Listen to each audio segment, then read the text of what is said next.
Good morning, everyone, and welcome to today's session on the legacy of coal and the CON29M. With myself, Andy, my colleague Paul Raglan from Mining Searchers UK, and this is on behalf of the lovely people at Searchers UK. I hope you're all well, and just to let you know, as I'm sure is the case for many of you, we are hosting this webinar from home, so apologies in advance for any unusual background noise. And for those of you that may not be aware, Mining Searchers UK were acquired by Groundshaw in January this year, and together we are a leading authority on environmental and geospatial intelligence, focused on natural and man-made hazards. We are in a unique and advantageous position by being the only environmental and mining search provider in the market. Mining Searchers UK have over 40 years of experience in coal and non-coal investigations and surveying. They're also one of the only mining search providers who can provide a full suite of follow-on services. I'll now hand you over to Paul for the content of the webinar. Thank you, Andy, and Searchers UK, and thank you all for taking the time to listen in today. Today we're going to take a few minutes to consider the legacy of that brown, grey, black stuff that we all know as coal. What you're going to hear will provide you with an overview of where coal deposits lie in the UK, the types of coal, and an explanation of the different types of mining and extraction techniques that have been used. This understanding feeds into how we consider the risks posed by the mining hazards in the context of the CON29M questions. I'll talk about the story of the mine plans, which constitute the mining archive information and which form the basis of the licensed digitised coal mining data, and get an understanding of the limitations of that data. We'll look at the timeline of the history of coal in the UK, picking out significant snippets in time to the present day, as well as a sneaky peek into the future. This will then lead us into the history of coal mining searches themselves, the evolution from paper to digital, where to find guidance, completing my part of the journey to consider the CON29M questions before handing back to Andy, who will then talk about what's included in the Groundshaw CON29M and the zone of influence rules. So let's set the scene. 11% of the UK is occupied by a coalfield, and that contains some 7 million properties. And within these 7 million properties, 130,000 of them are situated within 20 metres of a mine entry. The legacy that coal mining in the UK has left us has resulted in the potential risk of coal mining related ground subsidence in affected areas. There are approximately 500 subsidence claims and 600 surface hazards reported each year, with mining legacy liabilities costing £2.8 billion. That's more than one subsidence claim a day. In view of that legacy and the ongoing issues arising, it's no wonder that solicitors are required to carry out CON29M reports to assess the risks. So what is a CON29M? A CON29M is a legal form set out by the Law Society to provide information on past, present and future underground and surface coal mining activity for properties or sites in England and Wales. The form contains 11 prescribed questions for residential property and 14 questions when considering commercial transactions. A CON29M should be obtained when dealing with land in coal mining areas known as the affected areas, including purchase, mortgage, further advance or before any development takes place. In the year 2000, the Law Society produced the CON29M form to assist solicitors in identifying issues related to coal mining. The Law Society guidance states a CON29M report is a mandatory requirement for property and land purchased in coal mining areas. These days, the Coal Authority owns most of the unworked coal and former mines in Great Britain, although not all. Part of their public task is to deal with the historic liability issues and claims relating to substance damage. Prior to 2018, the only official CON29M was produced by the Coal Authority, and they remain the authority, so therefore all CON29Ms must use their data. And here's the key thing, and possibly the most important evolutionary step in the provision of these reports. It's that very same data which the Coal Authority use is now licensed out into the marketplace to allow some competition and also to enable product innovation. Official searches have to be approved by the Law Society, and they've got a royalty levied for the use of the Law Society logo and the CON29M name. Groundshore and Mining Searches UK are one of only a handful of providers of the CON29M searches. So why do we need to request the CON29M report? The Conveyancing Handbook states that the coal mining search should be undertaken, as we've heard, in any case when dealing with land in coal mining areas known as the affected areas, including purchase, mortgage, further advance, or before any development takes place. We've just heard that. But from a lender's point of view, they'll request that the CON29M is provided as part of their lending criteria. But from more of a personal point of view, in a house or land purchase, I'd want to know if the risk of former mine workings affecting a property, not just in terms of potential value of the property, but from a health and safety aspect as well. So where are our coal reserves? The story starts some 360 million years ago in the Carboniferous period, when dead plant matter in the former wetlands, sometimes referred to as coal forests, decays and forms a layer. Layers form on top of each other. Geological process then of compaction, deep burial, heat followed by uplift, erosion and deposition has left us with layers of coal which we refer to as seams. The seams can be interbedded with other rocks such as limestone, and these can be worked together like they have done in the Midlands. The coal seams vary in thickness from a few centimetres to many metres. They can be faulted and folded and near flat to steeply dipping. The UK has hard coal resources of 3,910 million tonnes. 33 million tonnes of economically recoverable reserves available are at operational and permitted mines, plus a further 344 million tonnes at mines in the planning. There are also about 1,000 million tonnes of lignite resources, but those are mainly in Northern Ireland. Our reserves lie in some places well known for their coal mining heritage. Throughout the Midlands and the South Wales, coal mining heritage runs deep, and for many was the lifeline of their community. A 10-metre thick coal seam outcrops in the Midlands area, and that's considered to be one of the possible origins for the area to be called the Black Country. Scotland holds a large percentage of coal reserves in the UK, as well as places in the northeast of the country, like in Durham. There are plans to work deposits of coal in Cumbria, and we'll hear a little bit more about this later on. In Devon, down in the far southwest of the country, we can find Bideford Black. This was a poor quality coal used in cosmetics and pigments. These deposits, when mixed with oil, are also used in the hulls of ships in the Royal Navy, or have been. Down in the southeast, in Kent, deep coal mining has occurred. So geological time has influenced the location, type of coal that's been found in the UK, which in turn has influenced the extent to which it's been extracted.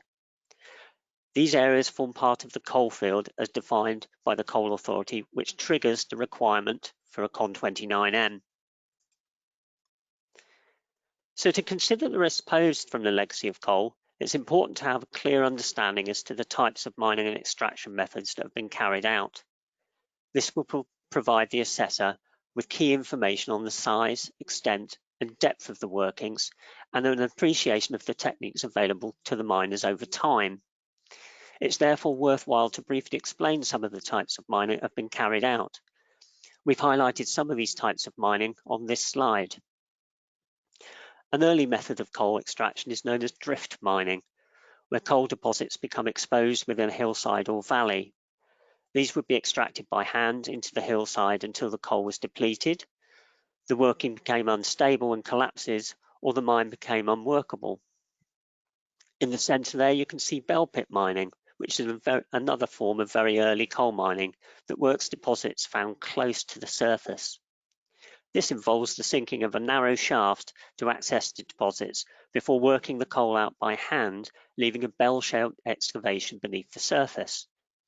The coal was then winched to the surface via a bucket, much like a well. These are highly unstable workings, so as the pit became unstable, the miners would return to the surface, sink another shaft adjacent to the previous one, in a hope to come down on the coal seam again. Examples of this type of mining can be found in Yorkshire and in the Forest of Dean. These workings lie largely unrecorded, except on old paper geological mapping, on aerial imagery, and we can see them on LiDAR. In these instances, clusters of these shafts can be identified.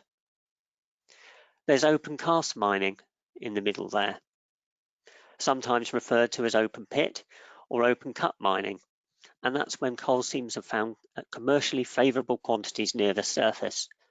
The removal of a thin layer of overburn exposes the economically viable coal without the need for tunnelling underground. These are often seen today as huge surface excavations cut down into the ground via a series of benches.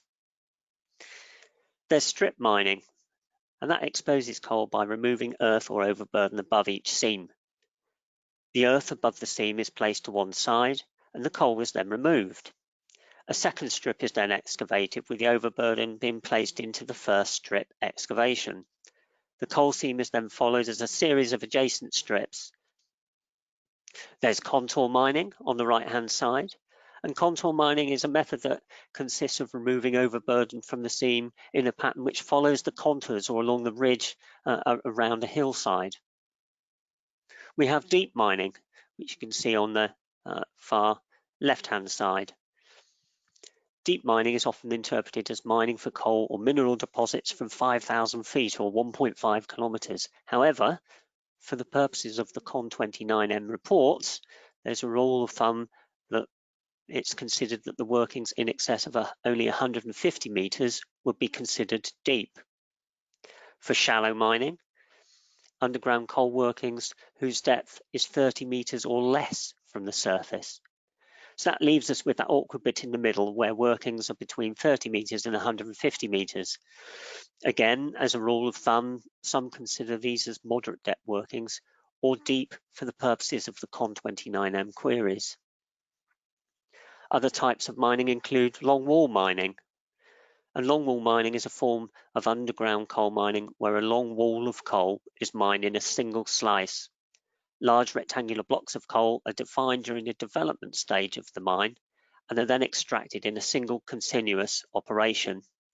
This type of mining became very popular in the Industrial Revolution, and where there became a huge demand for steam-powered engines and national industrialization. And we have retreat mining, which is the removal of pillars in the underground mining technique known as room and pillar, or pillar and stall, which you can see in the left-hand side at the top. In the first phase of room and pillar mining, tunnels are advanced into the coal or ore body in a rectangular pattern resembling city streets. Pillars are left between the tunnels to support the weight of the overburden. The first phase is known as mining on the advance, from the entrance towards the further reaches of the reserve. In the second phase, once advanced mining has been completed, the pillars are removed on the retreat. Removing or pulling the pillars begins from the far entrance and proceeds towards the entrance. As the pillars are removed, the mine collapses because there's nothing there to support the roof and overburden. Removing the pillars, of course, causes stresses within the mine to shift and must be planned and executed very carefully to reduce danger to miners and control the amount of stress exerted on the remaining pillars and the mine floor. So in summary, and before moving to the next slide, we've now considered a number of ways in which the coal has been extracted. We've heard about the size, shape, and the depth of the techniques. Understanding these techniques and the distribution of the workings allows us to assess the risks that these excavations pose in the context of the CON29M questions. So now we have an understanding where the deposits lie in the UK and the types of mining that's taken place. What about the history of the coal mining in the UK? The earliest evidence of coal extraction dates to the Neolithic, some 12,000 years ago. Sea coal was washed up on the shores of Northumberland and in Scotland, and that's recorded as being in the 13th century. That was banned in London because of pollution levels. Strangely enough, we seem to have pollution levels in London once again for other reasons. In 1575, the coal mine was sunk under the Firth of Forth, under the sea. And by 1700, British coal output stood above 3 million tonnes, increasing to meet demand for fuel to power steam engines. By 1800, demand was rising and wooden props were used to support underground tunnels all over the UK. Sir Humphrey Davy invented the miner's safety lamp in 1815, and that significantly reduced the numbers of underground explosions and gassings due to the build-up of bad air. Carbon dioxide, oxygen poor air, also known as black damp or choke damp, as well as a number of other names for it. You'll be familiar with a question in the CON29M reports, which raises the question if a property is affected by mine gas. The majority of coal was extracted from the Industrial Revolution onwards. Peak coal production hit in 1913 at 287 million tonnes. In 1926 was the general strike, and that lasted for some 9 days. The Coal Industry Nationalisation Act of 1946 established the National Coal Board, or the NCB, which acted as the managing authority for coal mining activities. This was created due to the government needing to tackle idleness after the Second World War. The unveiling of a sign at Clifton Colliery at Greater Manchester in 1947 marked the nationalisation of the coal industry. The miners' strike in 1984-85, which I remember, was a major industrial action to shut down the British coal industry in an attempt to prevent colliery closures. It was led by Arthur Scargill and the National Union of Mine Workers. At that time, there were violent confrontations between flying pickets and the police, characterised by a year-long strike, which ended in a decisive victory for the Conservative government and allowed the closure of most of Britain's collieries, a sad day for the coal industry. In 1987, the coal industry was partly privatised and the British Coal Corporation was established. The coal industry was fully privatised in 1994, when the Coal Authority as we know it was formed. By 2001, the UK production was exceeded by imports. And in 2015, the UK government pledged to phase out all coal-fired power stations by 2025. The last remaining deep coal mine in the country, Kellingley Colliery in Yorkshire, was closed in 2015. We've now considered how coal mining developed to a rise and fall in demand in the UK. Throughout this history, mine plans, sections and charts were being produced. It's this collection of plans that formed the basis of the digitised licensed coal data that's used today. So current stockpiles of coal in the UK are more than twice what the government anticipates coal-fired power stations will need ahead of the 2025 deadline that I've just spoken about for ending coal-fired power for electricity. This slowdown in coal uses is increasing exports of coal. Exports of coal from the UK are at an 8-year high, increasing 28% in 2018. However, a new deep coal mine was granted approval in 2019.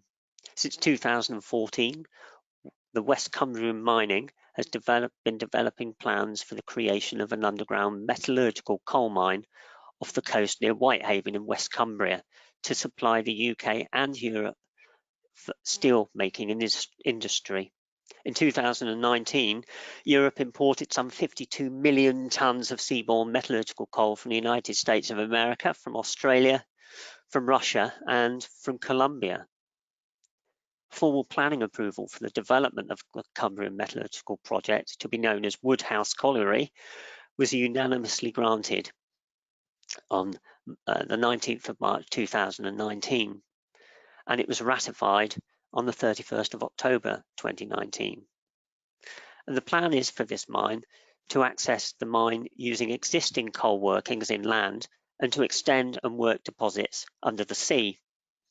This information will therefore be reflected in the CON29M questions relating to future coal mining. So let's now consider the story of the coal mining plans themselves. Prior to the 19th century, coal mining remained largely unrecorded. By 1840, the first mining record office was established in London. It wasn't until 1872 that the Coal Mines Regulation Act came into action, making it a legal requirement to deposit an abandonment plan within 3 months of the date of abandonment. It was a requirement to produce a plan from the 1850, but not a requirement to deposit it. The key point to note here was that all that was required to be shown on these plans was the boundary of the mine workings up to the time of abandonment. There was no requirement for orientation with the surface, depth, or section information to be shown on the plans. Abandonment plans used to help ensure safety of miners. So in and around 1883, the Mine Record Office collection was transferred to the Home Office, no doubt along with a collection of the plans. In 1923 to 31, very sadly, there were 2 mining accidents, following which there's a call for plans to be deposited, and this was widely responded to. And this was significant as it now included plans which identified the underground workings. In 1939, all the plans were transferred to Buxton from London. After the Second World War in 1950, coal plans were segregated from plans of other minerals and split into regional areas to allow the plans to be more easily accessible. The collections of the coal plans were reunited in 1992 to British Coal site near Burton-on-Trent, and they were then inherited by the Coal Authority on privatisation of the coal industry in 1994 to be finally transferred to the Coal Authority headquarters at Mansfield. Now, the reason why I've chosen to provide this potted history of the plans is simply this. Plans were never produced, not deposited, lost in transit, or have become unreadable, torn, written all over, tea spilt on them, you name it, it's happened to these plans. This tells us that the records we consider are incomplete. The reasons why the plans were produced is not necessarily clear on the plans deposited either. For example, plans can be show exaggerated reserves, drawn to raise interest in selling shares. The plans may only show a fraction of the mine's extent, identifying only those areas which the mine was looking to exploit. It's therefore important that you have an experienced and competent coal mining assessment undertaken. It's integral to the rationale of the provision of the CON29M that we see today. So having heard about the coal plans, what about how the evolution of the coal mining searches themselves happened? So in 1947, the National Coal Board would respond to specific inquiries on a one-to-one basis. There was no standardisation, no formalised responses that were given. From 1985, there was a computerised system put in place to help respond to these queries in a more structured way. This involved a team of surveyors working to collate all the mining data available for each property request.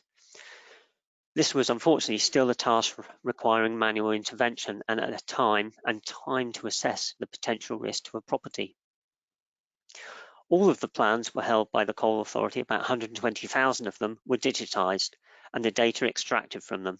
This process took a large number of mine surveyors a significant amount of time to complete and formed the Coal Authority Digital Mining Dataset. In the year 2000, the Law Society produced the CON29M form. We've heard about that already. And in 2016, the Coal Authority released this digitised data on a commercial licence basis, and regulated coal searches became widely available. Mining Search UK were one of the first companies to be granted a licence. And prior, as you recall, to 2018, only official CON29s were produced by the Coal Authority, and the present day, Mining Search UK and Groundshaw are now able to produce the CON29M reports.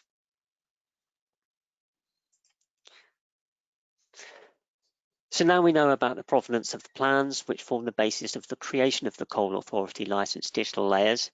Let's now focus on our attention on the prescribed set of questions raised in the CON29M.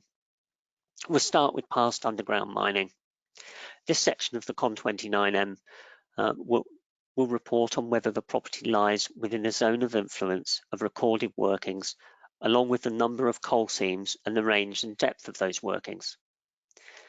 Information will be provided on the date of the most recently worked seams, as well as an important note as to whether any ground movement due to the coal mining activity will have stopped. We'll comment on whether the property is indicated to lie in an area where coal deposits may have been worked at shallow depth, as well as noting any coal crops recorded to pass through the property. We know that there are approximately 20,000 kilometres squared of recorded coal workings, and the recorded shallow workings cover 925 kilometres squared. We also know that coal crops, where the coal seam comes to the surface, there are approximately 39,000 kilometres in length. That's long enough to go around the world. Estimated possible shallow mine workings could be in the region of 2,900 kilometres squared. We also comment on past, present, and also present and future coal mining, which will consider whether there are any current underground coal mining in operation which could affect the property. As the last underground coal mine closed in 2015, this would currently confirm that the property does not lie within the boundary of an underground site for which coal is being removed by underground methods. The future underground coal mining will confirm whether the property lies within the boundary of an underground site for which the Coal Authority is determining or has granted a licence to remove coal by underground methods. We'll consider whether the property lies within the zone of influence of any planned future underground workings and confirm whether any notices have been given under Section 46 of the Coal Mining Subsidence Act, stating that the land is at risk of subsidence. An example of future coal mining would be the Woodhouse Colliery in West Cumbria, where old coal workings, as we've heard, will go out under the sea. This rather bucks the trend for the UK's use of coal, which, as we've seen in the past, we went some 60 days plus where no coal was used for electricity generation since we've all been working from home. So mine entries. This considers information related to mine entries inside the property or within 20 metres of the property. We're talking here the coal shafts and the adit portals.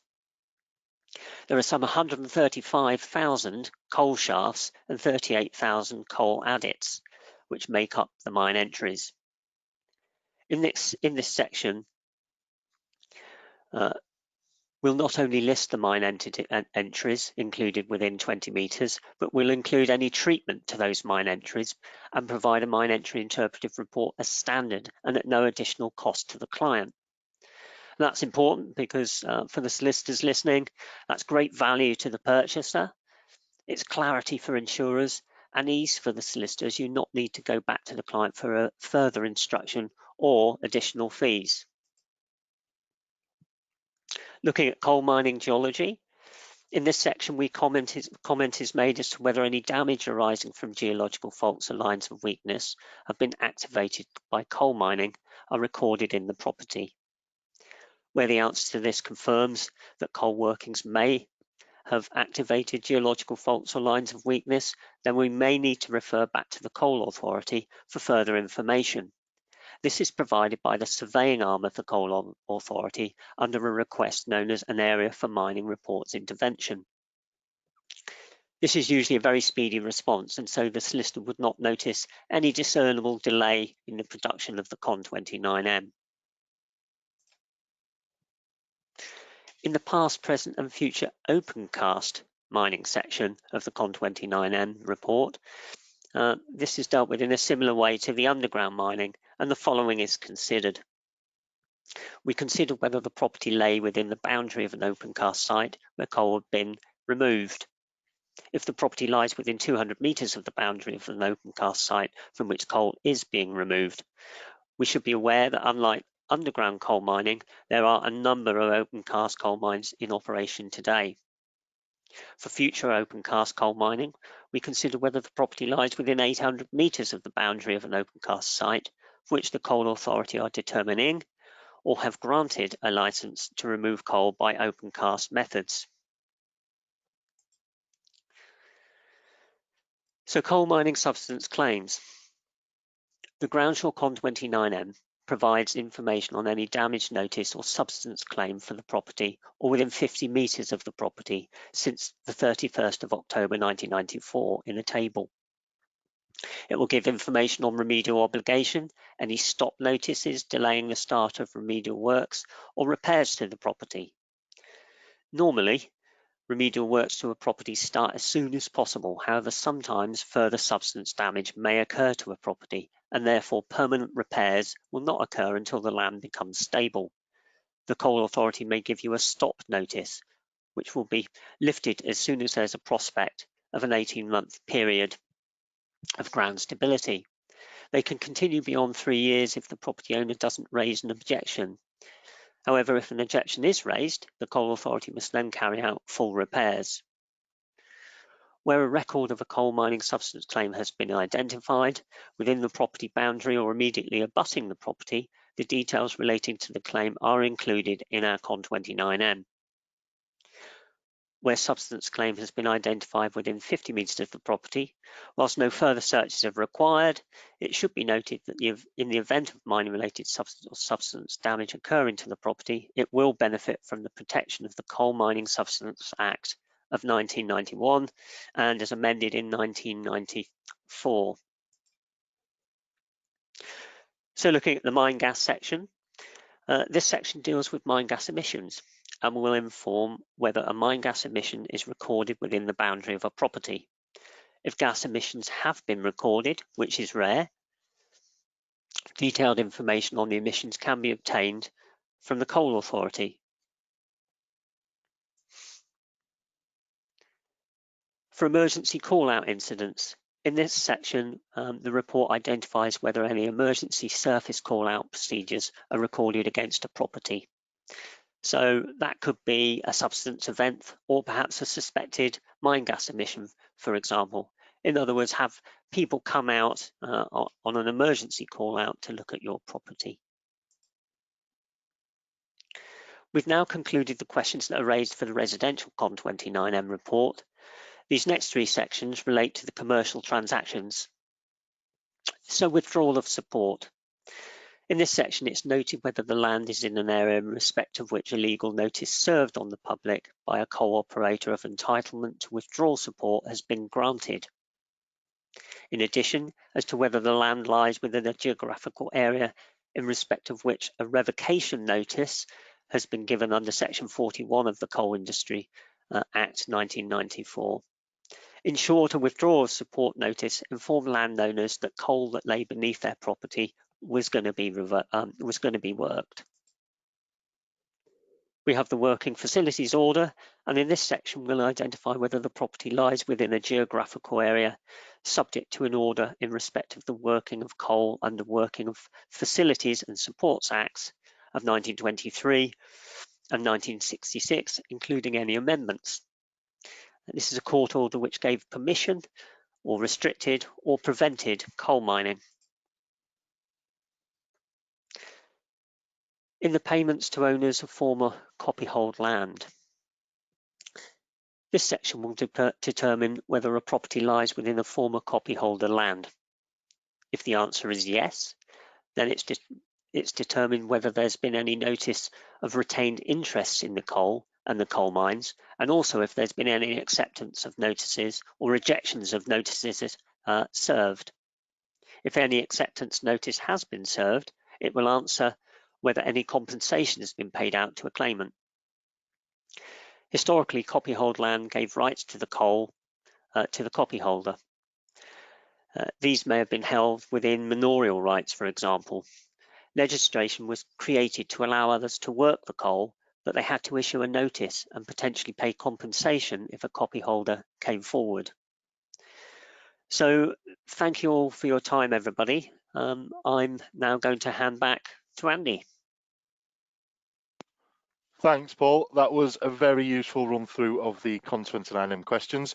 So now we're just going to take a quick look at the Groundshaw CON29M. As Paul has mentioned throughout the presentation, there is a standardised set of questions dictated by the Law Society, which must be answered. And our official CON29M answers all the 11 questions for residential and the 14 for commercial. As we also hold the licence for Cheshire Brine, we've also included a unique alert on the front page, which will let you know if the property in question is impacted by Cheshire Brine and therefore requires a Cheshire Salt search. Each report comes with a £100,000 insurance policy. And as of March this year, we have also included the mine entry assessment as standard. Historically, if a mine entry was found within 20 metres of the property, then you'd need to purchase a separate mine entry report. With the updated version, if we found an entry, then we include that report within the CON29M as standard at no extra cost. If the report does include mine entry information, then you'll see that on the front page, as you do with the slide on the screen. There's a blue alert just right underneath the professional opinion, which tells you that the mine entry report is included. For those who already use Groundshaw products, you'll be familiar with the design and format of our reports.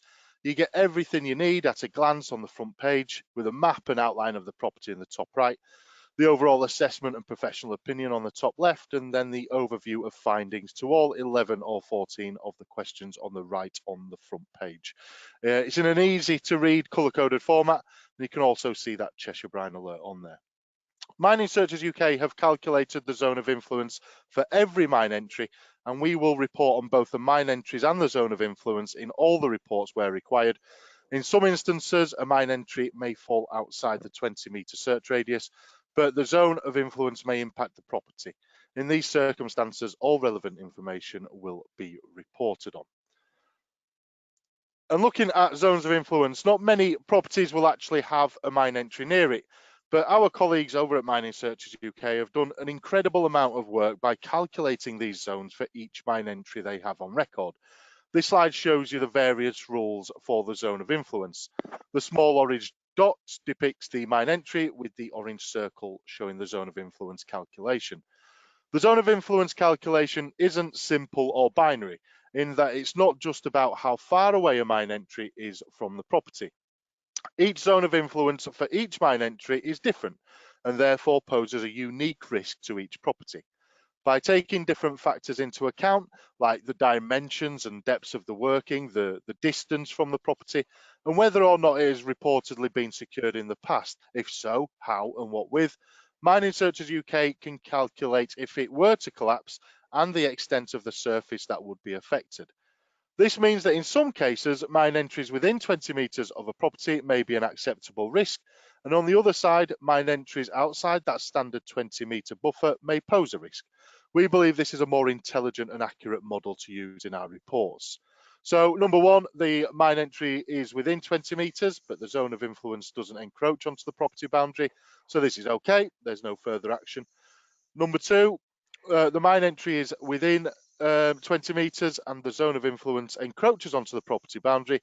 This isn't ideal and further action may be needed.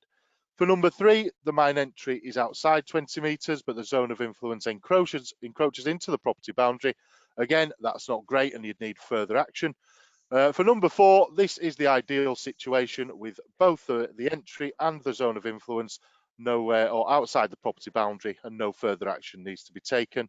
And number five is the worst case scenario. The mine entry is within the property boundary, and as such, so is the zone of influence, so further action needs to be taken here. And just to let you know, as always, that here at Groundshaw and Mining Sutures UK, we're here to support you. And just as a reminder, if you have any clients that have particularly technical or tricky questions, or if you've got someone ripping your hair out because the environmental report or the CON29 reports are posing questions that are quite difficult, then Searchers UK is your first port of call, but you can also speak to anyone at Groundshaw directly. We have our own standardised set of environmental consultants here, so you can either give them a call and they will talk your clients through the reports and any tricky questions they may have. So thanks very much for your time today. I hope you enjoy the weekend when it comes and the rest of the week. Thank you.